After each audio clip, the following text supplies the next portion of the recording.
399 দিন সারা বিশ্বের মধ্যে নির্বাচিত আমাদের প্রধানমন্ত্রী যশস্বী নরেন্দ্র দামোদর দাস মোদীজি 12 বছর পূর্ণ করলেন, যা বিশ্বে এক অন্যতম রেকর্ড।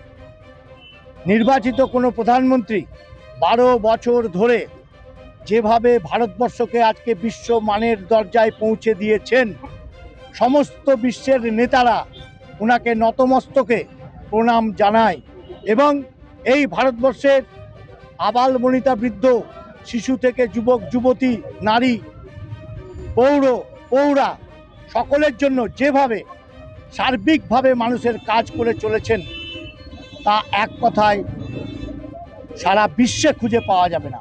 যেভাবে প্রান্তিক মানুষের জন্য এত কর্মসূচি সারা ভারতবর্ষে তিনি চালনা করেছেন, তা এক অভূতপূর্ব দৃষ্টান্ত।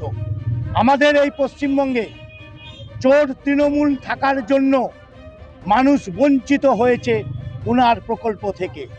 আমাদের ভারতীয় জনতা পার্টির সরকার আসার পর প্রধানমন্ত্রীর সমস্ত প্রকল্প মাননীয় মুখ্যমন্ত্রী যেভাবে পশ্চিমবঙ্গের মানুষের কাছে পৌঁছে দিচ্ছেন,